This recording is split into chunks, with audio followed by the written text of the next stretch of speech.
The broadcast is now starting. All attendees are in listen-only mode. Good morning. This is Barb Stackhouse. I'm one of the coaches here at the Schuster Center, and I'm working with Dr. Schuster today to present to you this webinar. I just have a few housekeeping things to go over with you before I hand the mic over to Dr. Schuster. And again, welcome. We're glad that you're joining us. On this webinar, we want to make sure we have some interaction with you. And so we've kind of set it up with some questions and ways that you can interact with us and give us feedback. So I want to share with you how to do that.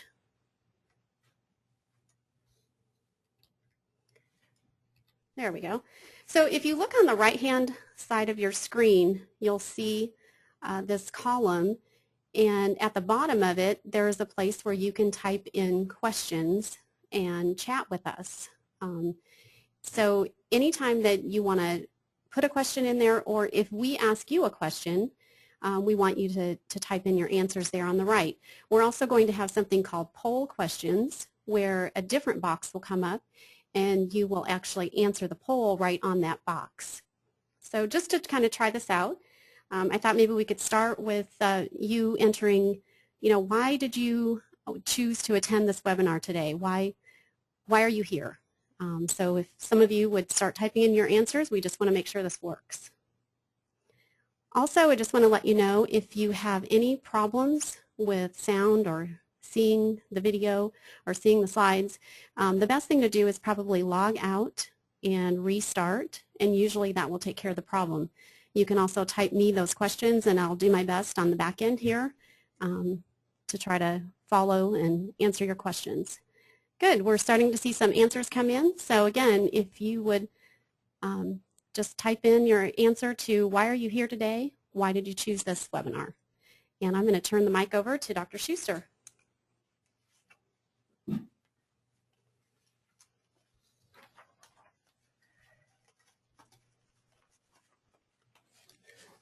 morning. I wish I could be there right with you, sitting across from you, talking to you, but obviously I can't.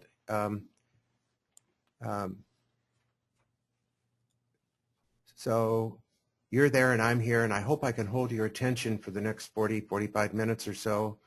I know many people jump on and off of these things, and they really don't get the full content of what we're doing. So what we are, just to remind you, we're profitability management specialists doing the kind of work we do with dentists since 1978.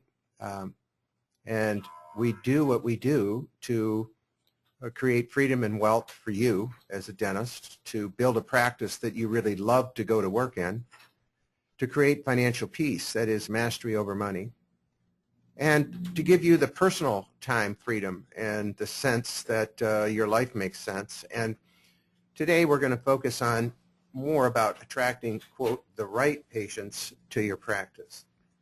So why is marketing so important, okay? So the little agenda I have that I'm going to cover today is I'm going to talk about some core marketing rules. I'm going to obviously address what I consider to be the problem. We're going to talk about different levels of dentists and dental practices, which the level of dental practice requires a different level of marketing. We're going to talk about a little bit about levels of patients.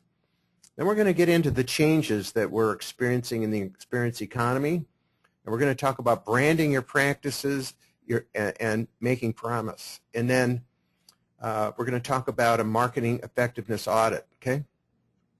So here's a poll question. What marketing strategies are you currently using? So please type your answer into the chat box on the right side of the screen. Notice I didn't say marketing tactics, I said marketing strategy. Thank you.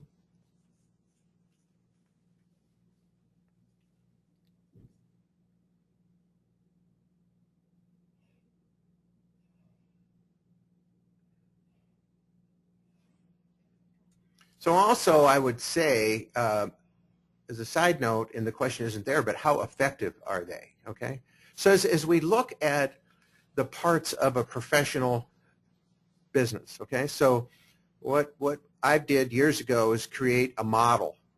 And the model really has 7 interlinked or interrelated parts: purpose, people, organization, marketing, sales, time, and money. But today, we're going to focus on one part of the puzzle, just one piece. But the reality is, marketing really affects everything. Marketing, where do you get marketing from? How does marketing impact your organization? How does marketing impact your people and your sales and your time? In fact, every one of these elements impacts every other element. And so, but we're really going to focus on this today. So here's something to think about. Not that you haven't thought about this, but the demand for dental services, especially discretionary dental services, has decreased nationally. How much has it decreased?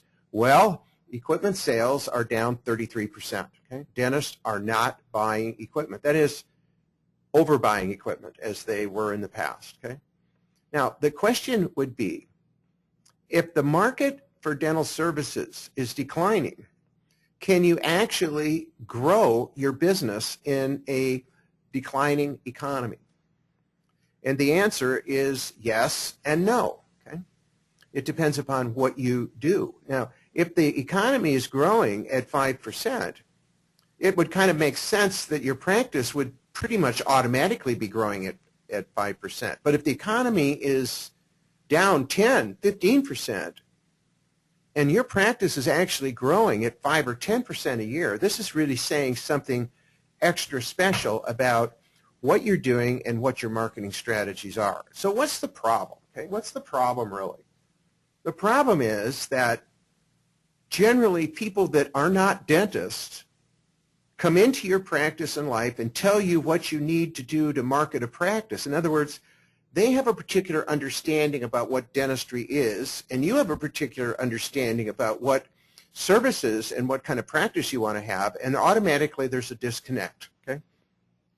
And I think it's always important to remember, I am a dentist. Not only am I a dentist, but I'm a practicing dentist.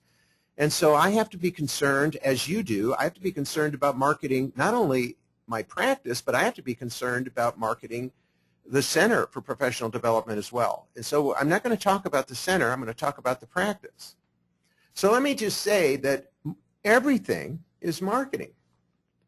From the way the phone is answered, to where your office is located, to the dress of your staff, to the way they comb their hair, to what they say to people on the phone, to how you greet them, to the service that you provide, to being on time or not on time, to engagement with people or not. Everything you do is marketing.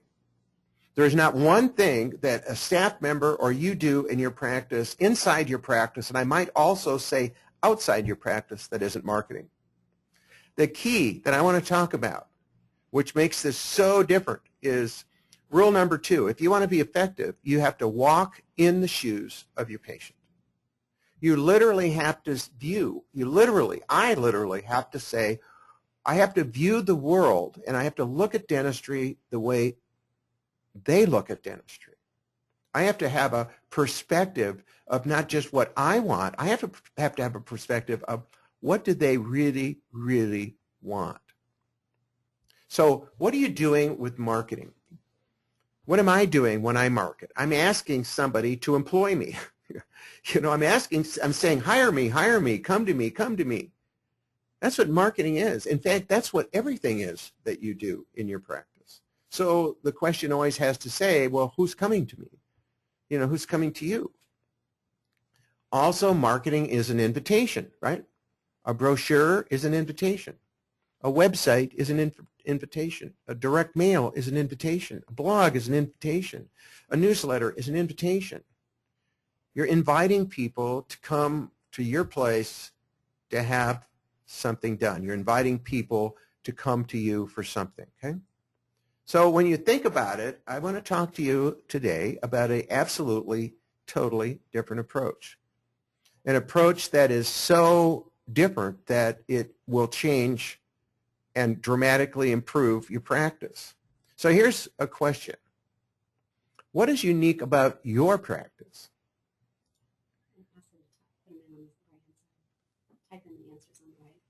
Please type in the answers on the right. What is distinctive? If you think about how does your practice really stand out? What sets you and your practice apart from any and all other practices?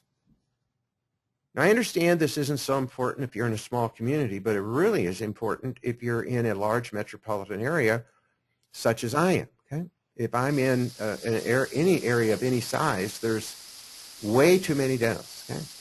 There's way too many dentists. What is your offering? Now, your offering is the emotional benefit or takeaway from whatever service or product that you're providing. Your offering is what people really, really get. Remember, people buy because of their needs, not because of your needs. So who is your market, really? Who are you trying to serve? Everybody? Are you trying to serve kids? Are you trying to serve adolescents? Are you trying to serve early adults? Are you trying to serve late adults? Are you trying to serve elders? Who are you really? Who do you really want to? Who do you really? Are you after everybody? and what do they want? I mean, what do they really, really want? Okay.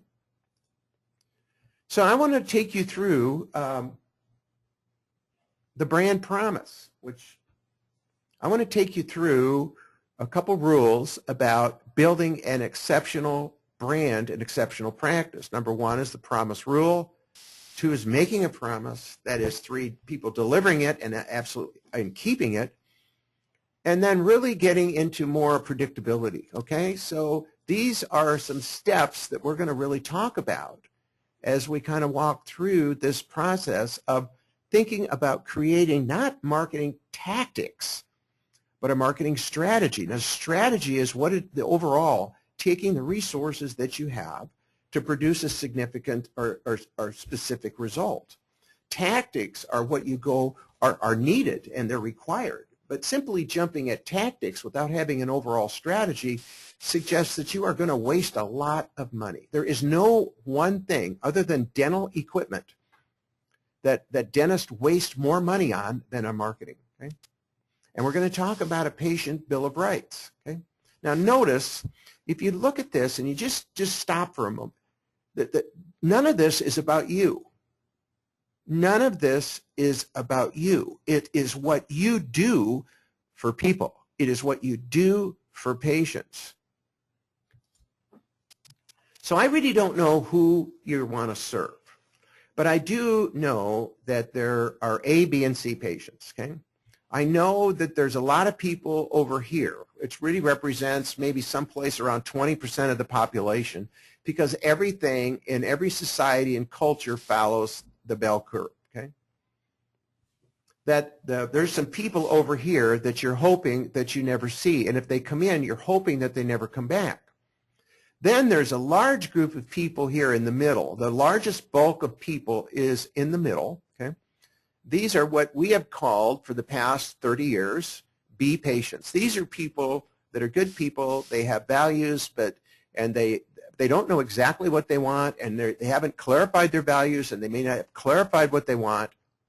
And then there's this other segment of people, the few. Okay? But the few really in our culture today, in our population, is 20 to 30% of the overall population.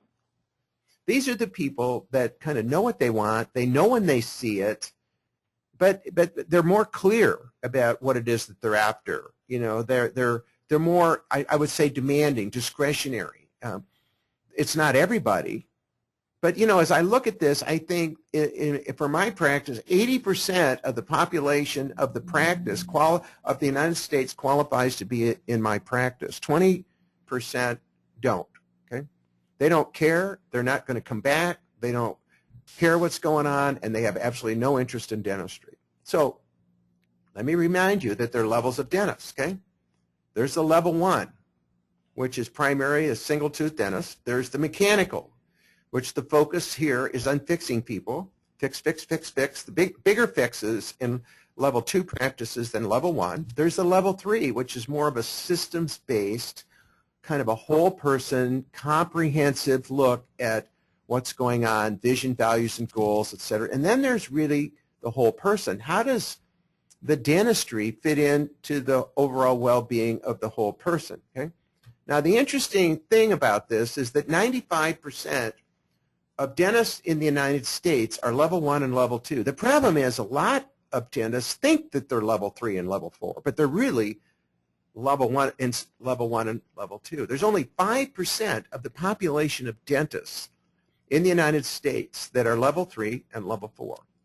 So there's another way to look at this, and I'm going to look at it this way, and this is a way that David Meister looks at it, is the pharmacist, the nurse, the brain surgeon, and the psychotherapist. These are 4 distinctly different business models. And what I want to say right now is very, very important. So I hope you've got your ears on, okay? You market each one of these practices and you manage each one of these practices distinctly different, okay?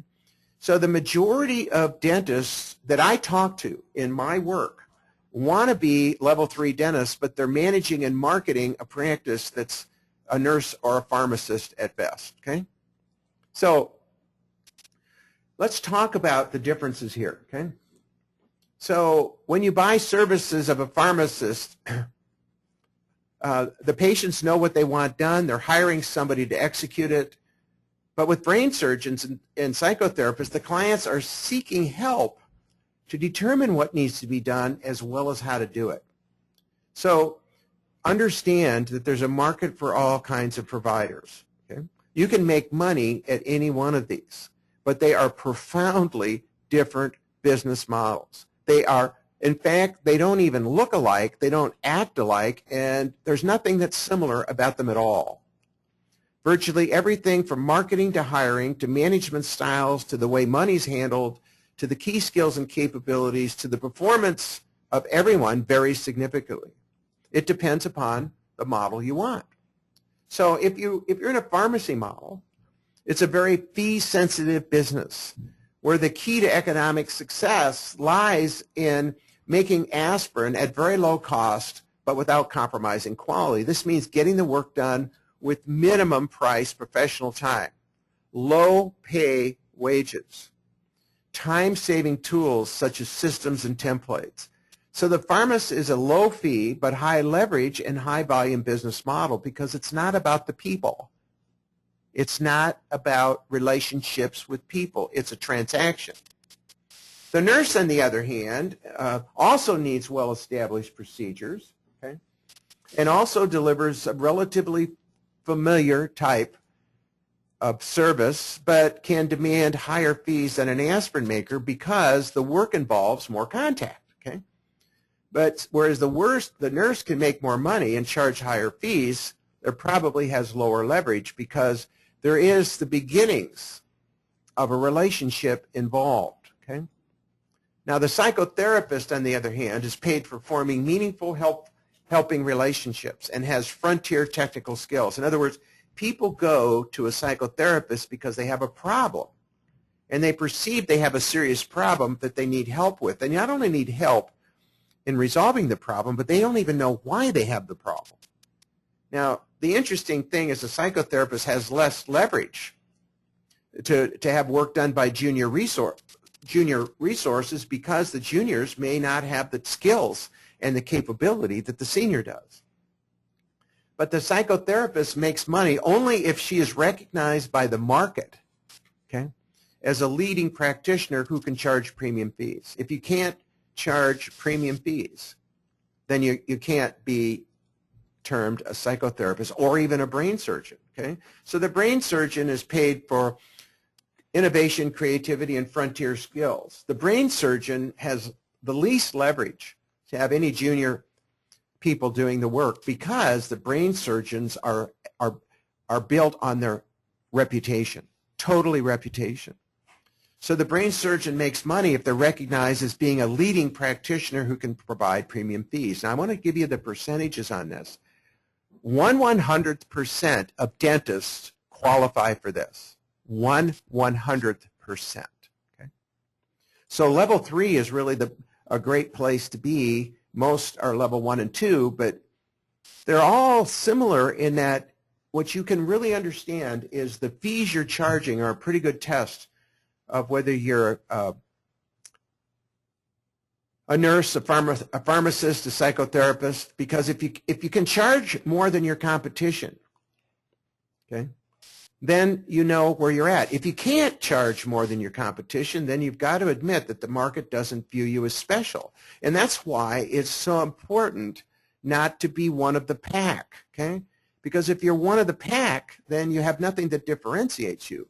So I can't tell you what box you're in because I don't know, and I can't tell you what box you should be in, okay? But I can tell you that the box that you will want to be in is more based upon your beliefs, your values, and your skills together with the market segments you want to serve. So what level of practice do you aspire to create? This is a poll question. Please take the time to fill it. It's interesting for us to get this feedback, but it's good for you as well. What is it the kind of practice that you want? And the second question is your current marketing strategy creating what you want?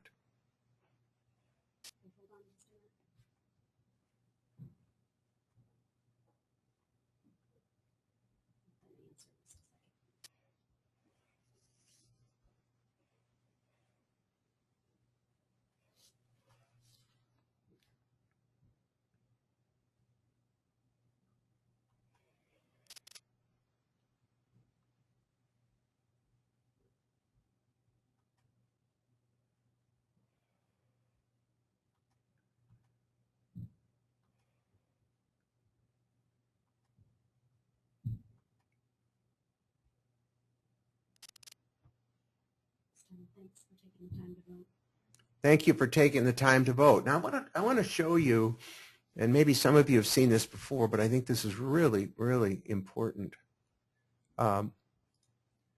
that we take a grasp at this, because, you know, I'm sitting in my position as both a coach and a dentist. You're sitting there probably as just in your own practice trying to figure out, well, what is really happening here? What's going on? Okay. Well, in the world we live in today, there's less and less demand for level 1 and 2 dentistry. And the reason there's less demand is because there's greater competition. Okay? There's more people in that. There's greater number of providers. Okay? There's greater number of types of providers. So if you stop and pause right now and just realize that 95% of all dentists in the United States are level 1 and level 2. 95% of all dentists are following the herd and following the crowd. 95% of dentists are trapped in level 1 and level 2. That's where they are, okay? And the reason I know this is I talk to at least 5 or 6 new dentists every week, okay? The problem with level 1 and level 2 is that there's a pushing down on fees. And then as soon as you push down on fees, immediately you have the demand for greater volume. When you have greater volume, immediately you move into more impersonalized care, more inferior care, more disenchanted patients, really not forming relationship with people. So if you can see this, this is really a downward spiral, okay? This is a downward spiral. And it leads to collection problems. It leads to rapid patient turnover, because in level 1 and level 2, it's not about relationships. It's about fixing people and finding more people to fix, okay? It can lead, doesn't always lead, it can lead to dental legal problems because the patient's expectations are higher, okay? If I know anything about talking to people that have been on various dental boards, the major problem is a lack of communication. People didn't know what was going on. They weren't informed what was going on. And the reason is that in level 1 and level 2, it's all about speed. It's all about quantity. It's all about volume. It's all about running people through. It is not about relationships, okay? It then leads to the image of dentists as a money-grabbing entrepreneur. And the interesting thing is, yes, you can make money in level 1 and level 2, but you have less time with your kids, you have less time at home, you have less fulfillment at work, there's usually none, okay, other than money. So level 1 and level 2 are generally dentists that are chasing the volume and chasing production. To a level 1 and level 2 dentist, more is better, okay? More is better. The reality is ultimately more always becomes less. So here's a poll question. Do you want to, and this is really important, do you want to fill, drill, and bill, or drill, fill, and bill, or do you want to enhance lives?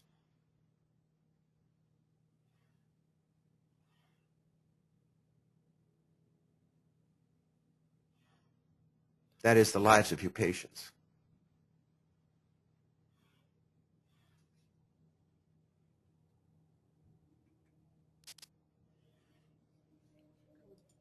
So, it's a great book that was written a number of years ago, and I just want to share it with you, share some of the, a couple concepts out of it, the experience economy.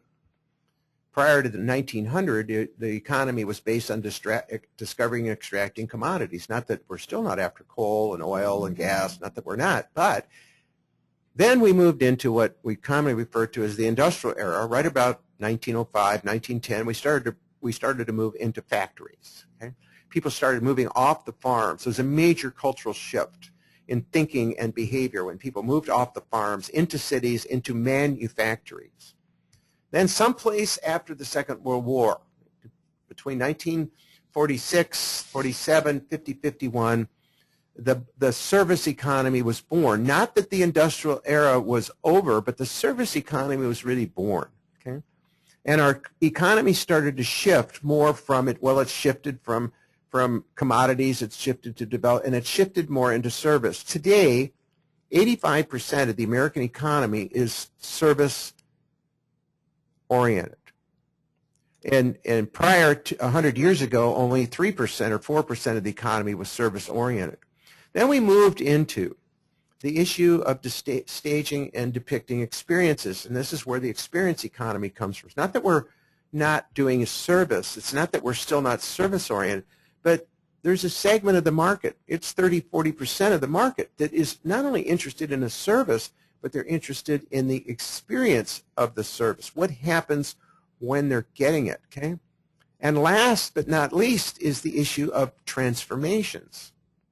So what I'd like to say is that 95% of our dental population is stuck at developing and devising services and making goods, but only 5% of us are really, really thinking about the internal aspect of staging experiences and guiding transformations. What I mean about a transformation is moving from somebody from dis-ease to health, forming a significant relationship with someone to help them get better, to improve their lives. Now, this is really interesting. Based upon the research, clients, that is patients, are buying fewer services as if their problems were totally unique. Clients are less likely to say, you take care of things and report back to me when it's done. I'm not saying that people aren't doing this. I'm just saying they don't like it, okay? More and more clients, more and more patients want to be involved in the process. So the bulk of the market is moving toward proven procedures with high client or patient interaction or contact. So if you're going to think about marketing for psychotherapists and brain surgeons, you're going to discriminate by expectations, experiences, and promises. You're going to build a unique brand to deliver both the service that we're doing, that we've always been doing, but also the experience. And we're going to surprise and deliver beyond the patient's satisfaction. We're going to do more than's required, so that psychotherapists would have deeper relationships with fewer patients. In other words, level 3 is about less is more. Level 1 and 2 are about more is more, which ultimately at a certain point becomes less, okay? Level 4 is about even less is more, okay?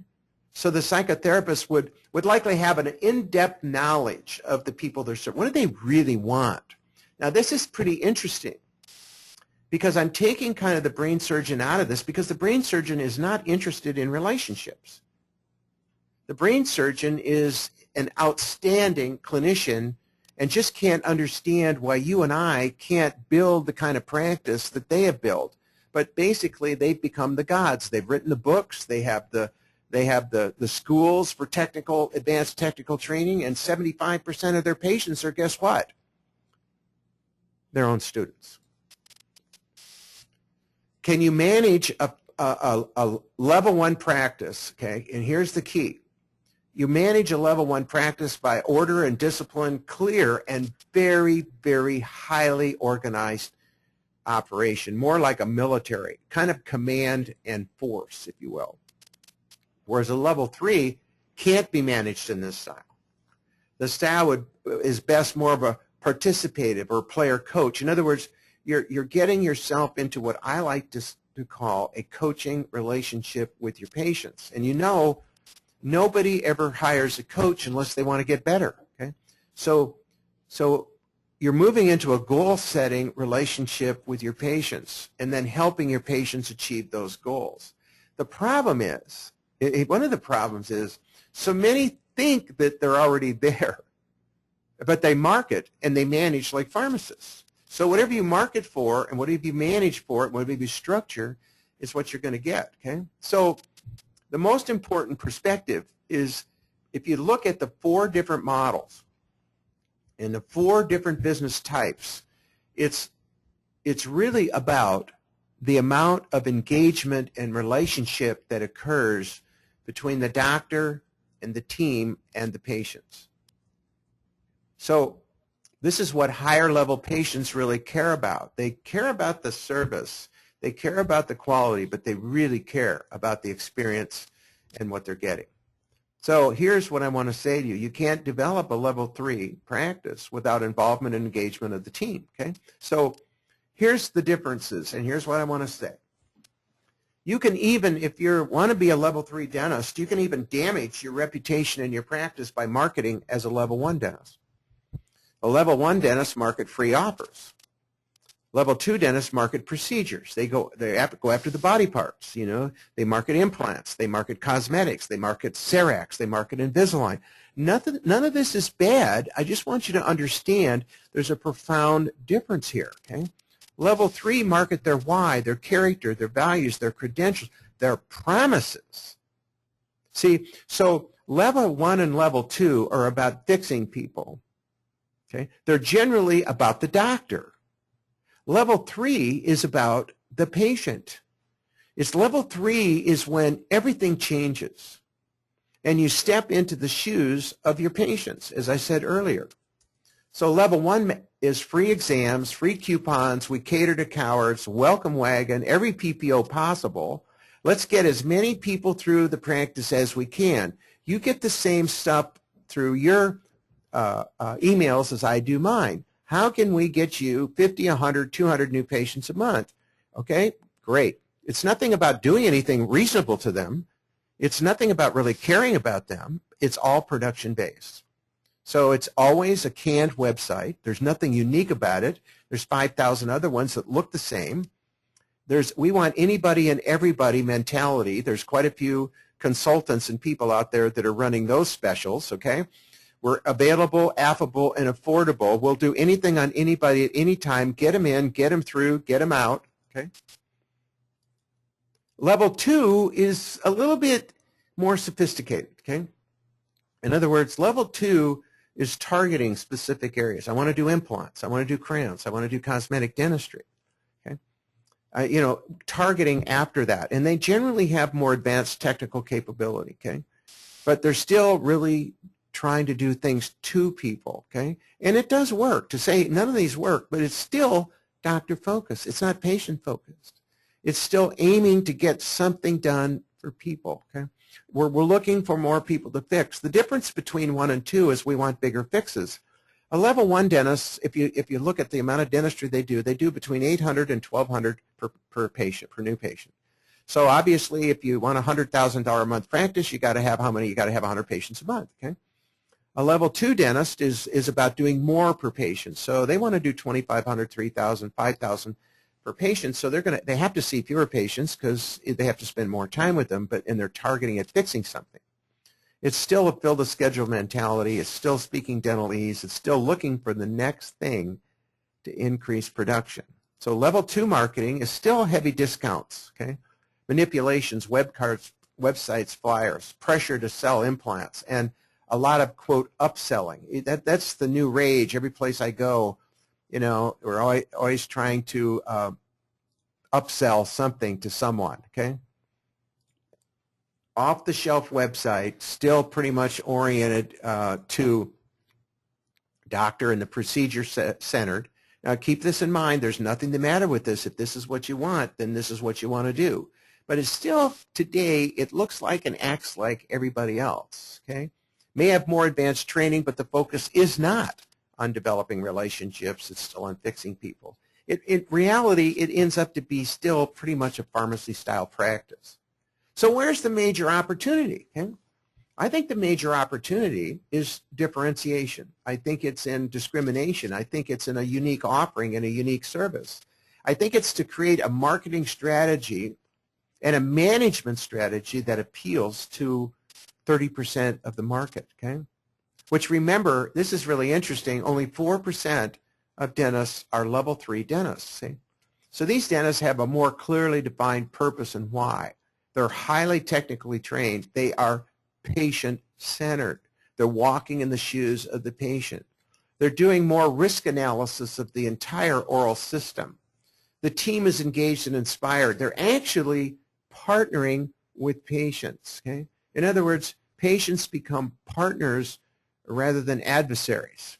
It's more individualized and customized care. It's more inclusive, patient-centered discovery, diagnosis, and delivery, okay? So the dentist and team wants to, here's the key, the dentist and team want to form relationships. You know, they're more developed and evolved as human beings. That's why they want to form relationships. That the staff and patients both engage with the dentist. The dentist is motivated by making a difference as well as the financial rewards.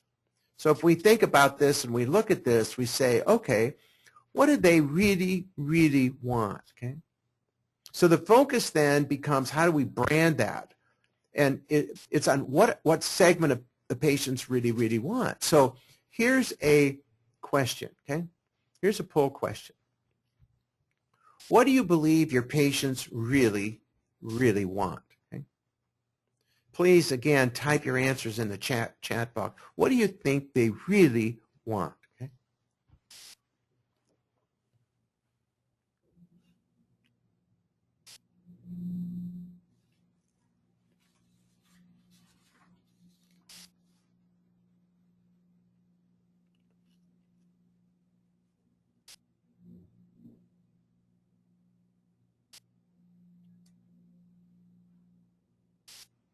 Thank you for taking the time to do that.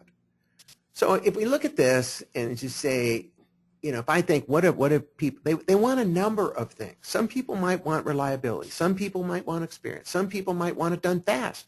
Some people are going to buy in price. Some want quality. Some want time. Some want help. Some want relationships.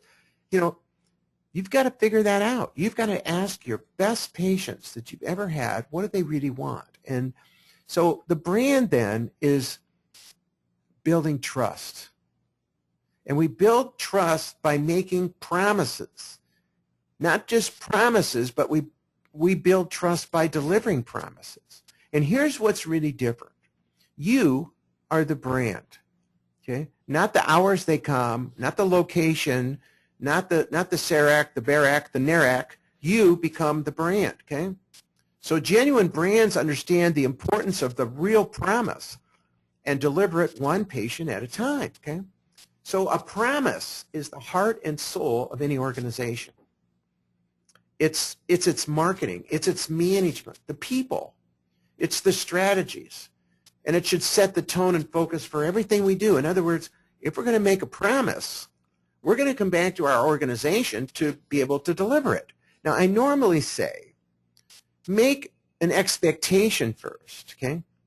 Then make a commitment, and then make a promise, see? So a promise is a commitment or a pledge made to ensure you or me, if I'm there getting a service, it's to ensure me that I can trust that certain expectations will be filled. Well, it's pretty important then that we find out what expectations these key people want that we want to attract to our practice.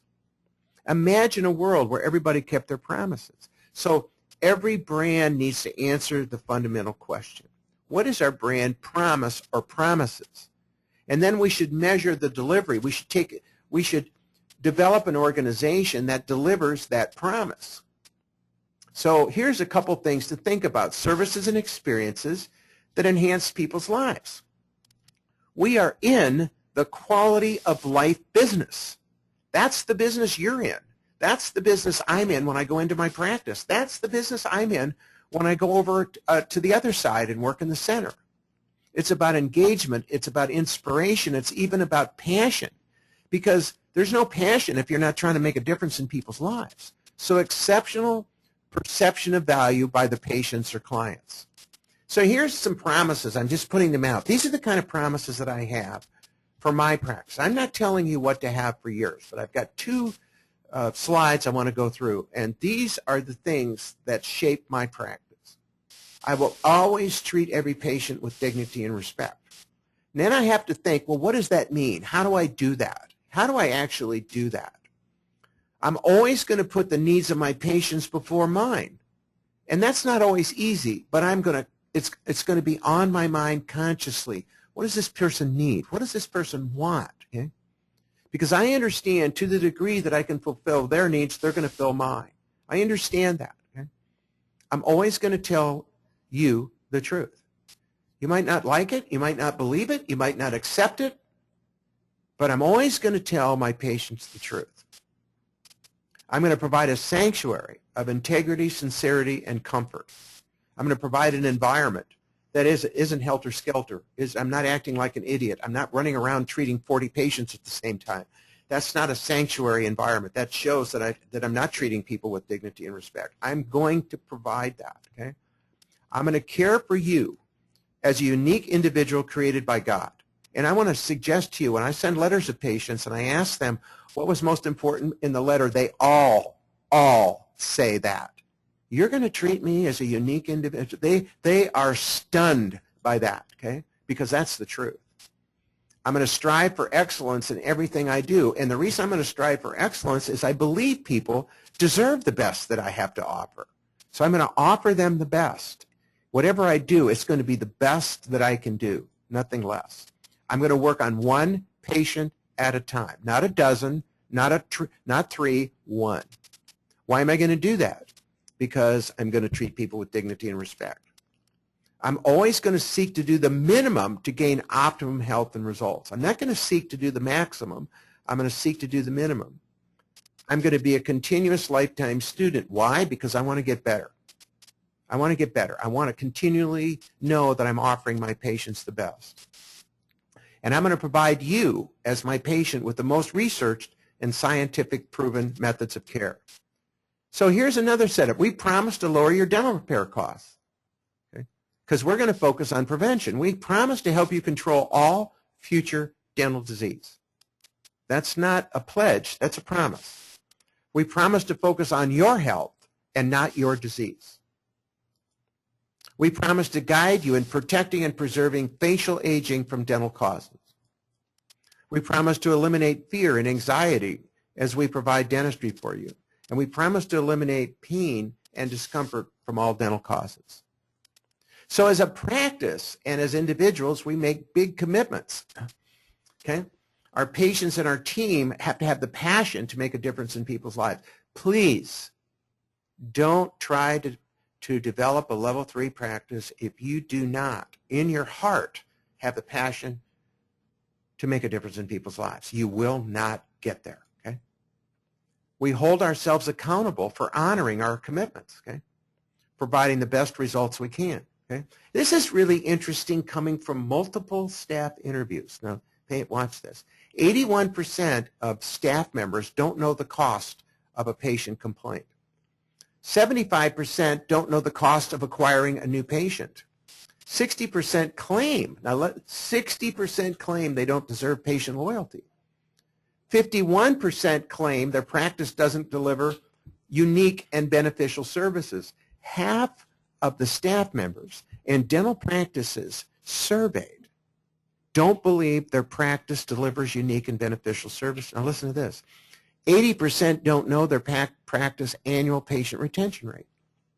Well, it makes sense. That makes sense to me if you think that 95% of dentists are level 1 and level 2. They're not concerned about long-term relationships. Okay? 90%, listen, 90% of the staff members interviewed report that they don't have a referral system and they don't know their internal generated rate of referral. So personally, I think there's an enormous opportunity, okay? Because 30% of the patients of this country are looking for 5% of the dentists.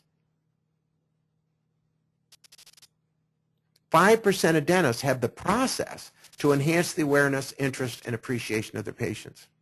Only 5% of all dentists have the skills, capabilities, and I would also say the desire and motivation to attract, keep, and delight 30% of the population. I think that's pretty interesting. Level 1 dentist, 60%. We talked about that. Phil, drill, and bill. Does everything mediocre, single-tooth dentist. Level 2 is more still informal case presentations, sees the hygienist first, seen in the chair first, dentistry presented chair side, no typewritten diagnosis and treatment plan. Now, I'm not talking about having something in your dentrix as a treatment plan. I'm talking about an individualized master plan for each and every patient, a master plan for prevention, a master plan for preservation, and a master plan for renewing their oral system to as close to optimum health as possible. There's some patient recognition, there's some memos, but so here's the question. How do you differentiate your practice? Okay? How would you? What standards would be important to you? What is your why? What is your purpose? What is your reason? What gets you up in the morning? What gets you excited? What brings you to work? What's your mojo? Okay? Do you have a unique selling proposition? Okay? Do you have something that you're offering? Do you have a promise culture? Okay? Creating a culture. Have you created a culture around your brand? And remember, you're the brand. Your values, your vision, your goals, your objectives, how you want to be in the world, what you want to accomplish and do, which creates a brand market. So the internal marketing becomes a really bigger part of a level 3 practice. Okay? Now, it isn't the only thing. But I think, when you think about the new patient process, you think about how people are met on the phone, you think about how people go through your office, you think about how they're treated, how they're cared for, you think about whether you're on time or not. All of these things, all of these individual pieces, these individual systems are staging experiences. Knows how to stage experiences. Do you know how to stage experience? Do you have a process in your organization to do that? So the consistent new patient experience has to match the vision, values, and aspirations. I asked a dentist on the other day on the phone, and I was talking to him. I said, does your practice represent your values? He said, no. Well, I mean, if your practice doesn't represent who you are and your values, what is it then? What is your life about? See? So the focus then is on getting consistent referrals from patients and retaining patients. Now, this isn't just about asking. It's about the point that they're having such an experience being in your practice that they want to refer their loved ones and their friends to your office. Okay? So the office environment, the management, the systems, the structure is purposely planned to create a warm, comfortable environment. The team is engaged in the doctor's why. Yes, we need to do external marketing. We've got to be present. We've got to be on the ladder. We've got to have an online newsletter. Yes, there are people that want to have blogs, which clearly define their website is a totally different kind of website that clearly defines who they are and what they're doing. I recommend a video by the doctor of each of the key promises to be on the website. The website has video testimonials of patients' experience with the dentist and the team.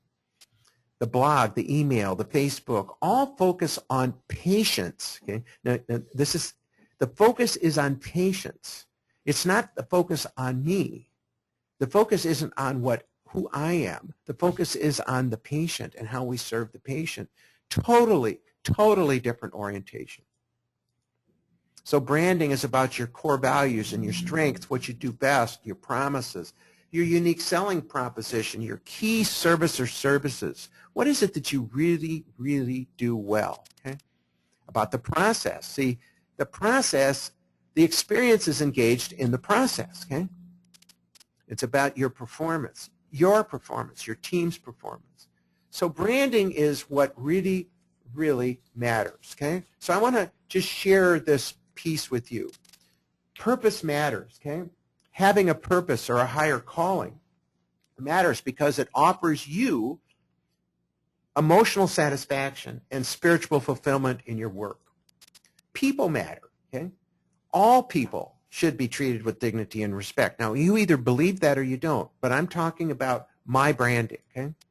Staff matters, you know? Staff should be treated with dignity and respect. Everybody we work with, side by side, every day, should be treated with dignity and respect. Excellence matters. Why does doing your best matter? It matters because it enhances our self-esteem. We're doing the best we can do. It matters because we believe that our patients are worthy. We believe they deserve the best we can get. Slow and steady pace matters. Why does slow and steady pace matter? It matters because you're running a marathon. You're not running a sprint, okay? You have to take care of yourself. You have to take care of your emotion, your energy. You have to take care of, have time for your family, to recreate, you know. A slow and steady pace matters. Otherwise, you're simply going to be like a wick and you're going to burn out. Balance matters. It matters to have balance because we know that stress is the #1 killer. I don't care how much you exercise. Stress will kill you, okay? So we got to have a healthy balance between our work and our family and our play and our worship. It's got to be in balance. And that balance is going to be different for each of us, but we'll know we have it, okay? And money matters, okay? Money matters a lot because if we don't have financial principles, if we don't have control of money, then none of the rest of this stuff even comes into consideration. So we have to have that when we're thinking about it. So remember the following: an exceptional brand walks in the shoes of every patient. It means having a real experience complete with the emotional part, the functional part of the real patient. Okay? Practices that promise and keep promises build loyalty. So several expectations have to be met. We got to be distinctive. You and your team have got to be committed to provide both the emotional and the functional, that would be the technical benefits. You got to consistently be thinking about your promise and how you deliver it, okay? So the brand is the internal sum of all impressions by the patients or clients and team and the influencers, okay, resulting in distinctive position in the mind's eye. Okay? A brand is attributed a certain value, okay? And it dramatically alters the perception of the experience with the brand, product, or service. Okay? So I want to talk a little bit about promises. Okay? So a mission statement outlines what you're going to do, but a promise outlines how a patient wants how we want our patients to feel about us. Okay? So it's different. So the mission statement is the how or the what. The brand is the feeling. Okay? So I want to go over a couple key points. Everything is marketing. To stand out, you've got to be distinctive and different. And you all really are. You all really have a purpose. You all really have a gift. It's a matter of how do you design that, and we're all different. You know, we could have similar values, but we're still going to express them differently. I urge you not to follow the pack because the pack aren't going anywhere. The level 1 dentists that I talk to on a regular basis are stressed out. Their profit is low. They're not having fun. Yeah, they may be running some people through the practice, but the people aren't staying. That's why they have to have so many new patients every month. And the patients that they have aren't doing anything. Okay, they're doing 1 or 2 little tidbit things and they're leaving. They're not even retained in the practice. So you have to decide where your opportunity is best and where it is best in the future and create it. Okay. Your values determine the level that's right for you. I do not want to and will not impose my values on you. I might realize when I talk to you or see you that you have enormous potential, but unless you don't see it and want it, okay? So the best marketing strategy is walking in the shoes of your patients. And walking in the shoes of your patients is talking to them and visiting with them and finding out what they want and finding out what their experience was. And I'm not talking about surveying on a piece of paper here. I'm talking about real, live talking with people, okay? So what we've covered today and we've talked about is just a small part of marketing, okay? It's just a small part. But marketing is really a part of a whole system, okay? All of these pieces, marketing impacts your organization, it impacts your people. You know, the better people you attract to your practice, the more the right people they are, the easier it is to get along with them. The easier it is for them to move forward. And it certainly impacts your time, because if you're bringing a lot of people into your practice and they're not the right people, every one of them you're wasting time with, precious time. And all of those turn out, and all of this still impacts money. So as we look at this, we think of, remember, there's these 7 elements, and today we focused on marketing. And just one aspect of marketing, just talking about it and really realizing why is it so important. Because marketing really is involved in organization. Marketing impacts everything else. So if marketing is weak, even if your purpose is strong and your technology, your technical capability is strong, it's going to pull it down. So I'm asking you, what is your current marketing effectiveness? Okay? Are you currently attracting the patients to your practice that you would consider ideal? So what would be, so you're going to have to ultimately decide, what would be the ideal marketing results for you? How many of the quote right key patients would you need or want in your practice? And the question comes up, is there a gap between what you're getting and what you want? Okay? And so a question becomes, at this point, how important is effective marketing for you? How important is it? Okay? Because what I'm prepared to do is we're going to offer you a marketing audit. Okay? We'll do a complimentary marketing effectiveness audit for you. No cost. Okay? It's part of this webinar. So I'm encouraging you to say yes to the question. Say yes if you want a marketing audit, and let your secretary know that Corbin and I will be calling to set a time to complete the marketing effectiveness audit for you. So then you'll be able to see, are the dollars that you're spending, are they effective in achieving the results that you want? Do you have is the strategy in place? Is the tactics that you're using, are they effective in producing the kind of practice you want and the results you want for your practice and life? So as always, thanks for being here. Thanks for being on the webinar. And please take the time to respond to the complimentary marketing audit. It'd be fun to talk to you about what you're doing, what's happening, what's going on. And I look forward to having conversations with some of you. All the best as usual. Thank you for joining us today on the webinar, and just want to let you know we had a lot of participation. A lot of you typed in questions, and we do really appreciate that, and we will respond. Also, I want to encourage you to check out our website, www.schustercenter.com. And when you exit the webinar today, there is a survey, and I would really appreciate it if you could fill out the survey. Again, this is Barb Stackhouse. I'm one of the coaches, and I was helping Dr. Schuster today on the webinar. Thank you again for joining us, and have a wonderful day.